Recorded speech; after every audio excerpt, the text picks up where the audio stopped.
Hey guys, so last week in one of our videos we'd made mention of the youngest not being with us anymore, but we didn't really want to elaborate in that video because that video was long enough as it was.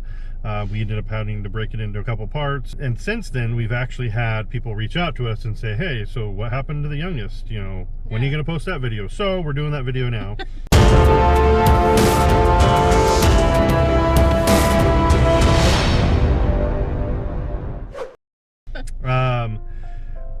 The youngest was the first one we met of the three.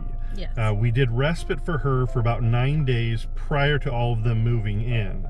Actually, when we reached out to the worker, when we saw them on the Ware site looking for adoptive, placements, the worker had mentioned to us then, oh, and by the way, one of them is in need of respite for over a week, and she asked us if we would be willing to do the respite, and we went ahead and said yes, we would. Mm-hmm. Yes. So during the 9 days that we had her behavior was actually pretty good. Yeah. There's little things here and there, but she interacted well with us. Skylar's grandma and aunt came with us. We went to the coast basically for several days, and it was a good trip. So we were hopeful everything was going to work out well when all the girls moved in. So these girls, the two older ones and the youngest, were not in the same home. So the two older ones were in one home, the youngest was in another home. So when they moved to our house, that was the first time that they'd lived together in over 2 years. Actually about 2.5 years at that point.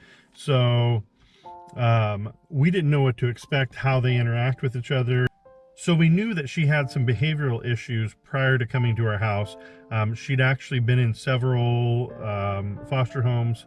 So the one that she was in right before us told us that when she first came to them, she had a lot of behavioral problems, but then, she ended up getting, better in terms of how she was acting, and her, as things were stable for her, she was actually doing really well. So not long after she moved in, we received complaints from the older two girls that she was waking up in the middle of the night and jumping on their beds, and they would come and wake us up in the middle of the night. It was for weeks we had issues with that. That got a little bit better over time, but I think it was just mainly because the other two stopped complaining as much and stopped coming in her room. I think she was still getting up in the middle of the nights. We talked to her doctor. We were giving melatonin in the evenings, which is an over-the-counter remedy that you can do for kids, but there was nothing they can do prescription-wise to help her sleep or anything like that. So that was really the only remedy that we were given, is kind of a natural remedy to work with. Yeah, and she wasn't taking naps during the day or anything like that. So there was no really logical reason for her to be awake at all hours of the night. So that was the first issue that we had ran across.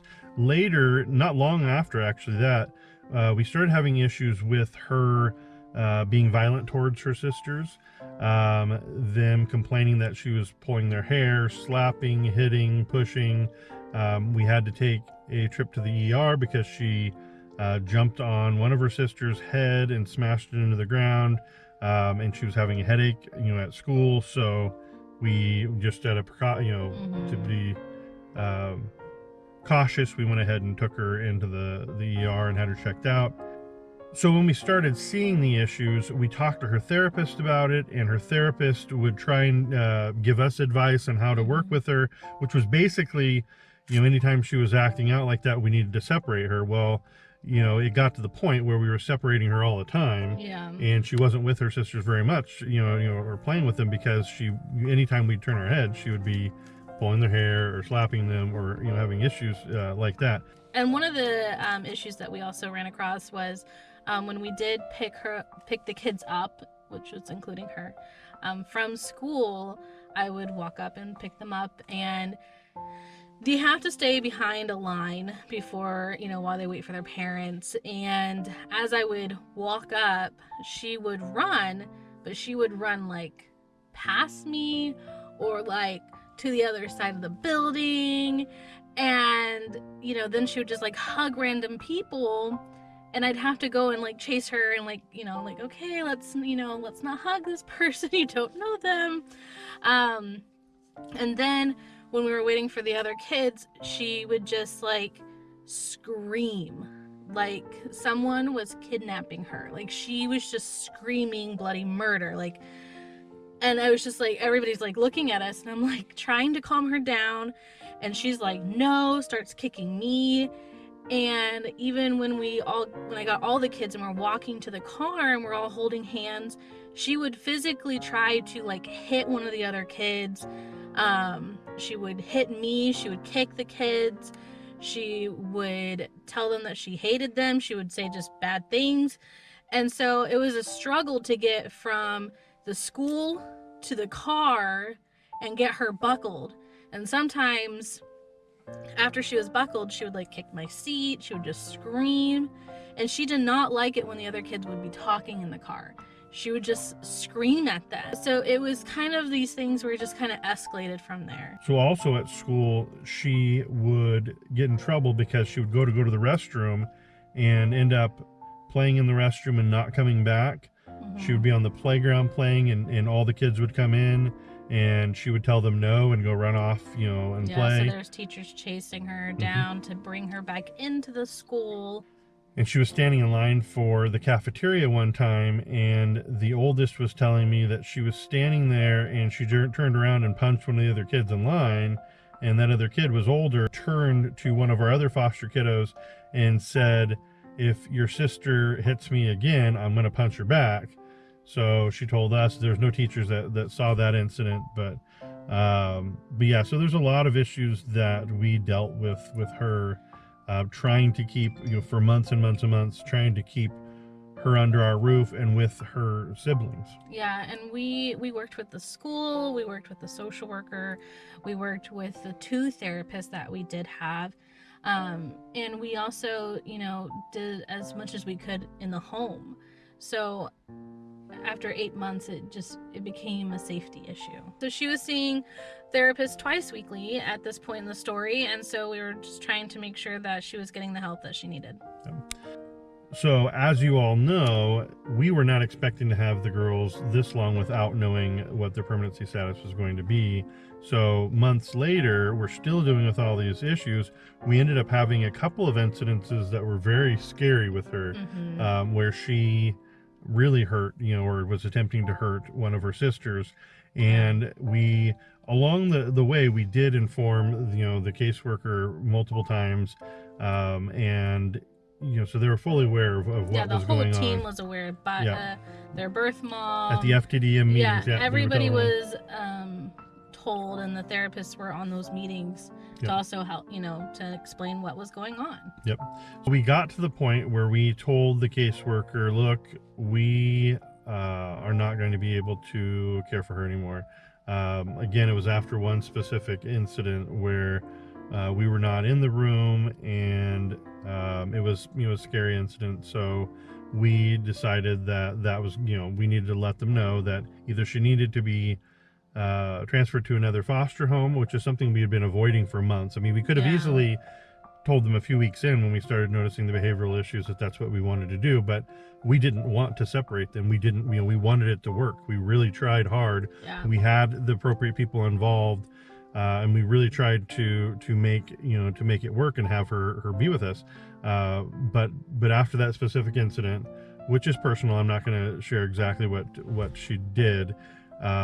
It just made it to where we didn't want to risk her being in the home anymore. So we let them know. We gave them a few weeks and said, hey, by the end of this month, we really need to have her transferred somewhere. And the options would have been transferring her to another foster home, or potentially transferring her home to her mother, depending on what what they wanted to do. So after notifying the new caseworker about it, she wasn't really getting back to us. The first few weeks that she was our caseworker, we didn't really talk to her much. And her supervisor ended up calling us, and she was just like, oh yeah, things will get better, it'll be fine. She was kind of glossing over it a little bit. Yeah, just go ahead and keep her, and we'll figure out what's going on with this case. And really just kind of glossing over the fact that we'd already been dealing with this for months. And so we still pushed forward and told the guardian ad litem and the caseworker again, we mean it this time. This is what we need to have happen. So they went ahead and arranged an FTDM meeting, At the FTDM meeting, they asked us again, are you sure that you don't want to keep her longer until this case is determined?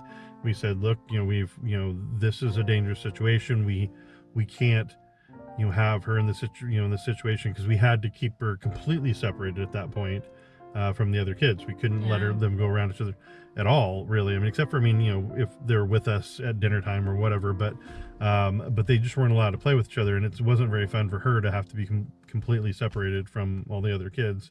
And so they went ahead at that meeting, decided, well, let's do kind of a trial home with her over an extended weekend and see how it works with her going home.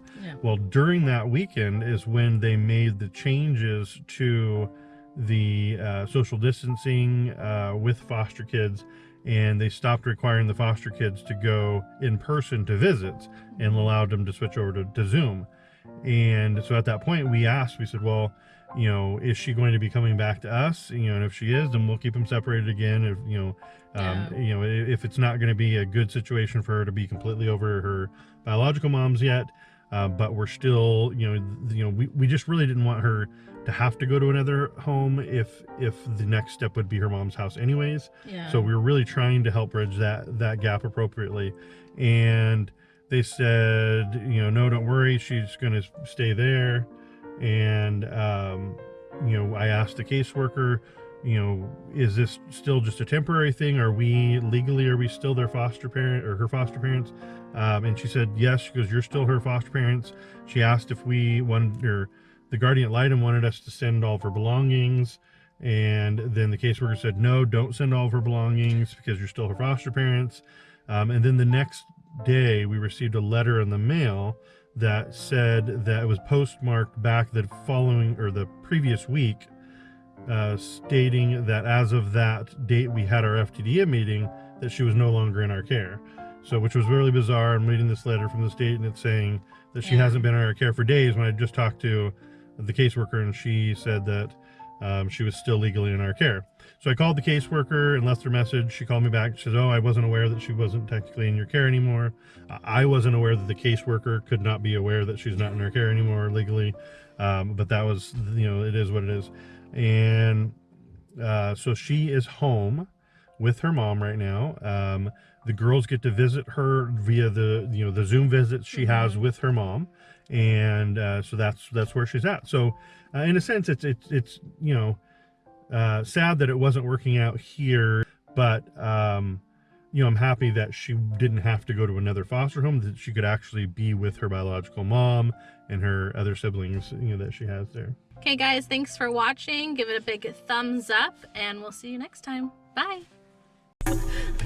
Amazon Prime delivery guy just pulled in front of us. Probably thinks we're crazy just sitting in the car talking. You're okay. We're not going anywhere. You're okay. We're just pretending to go somewhere. No, you're fine.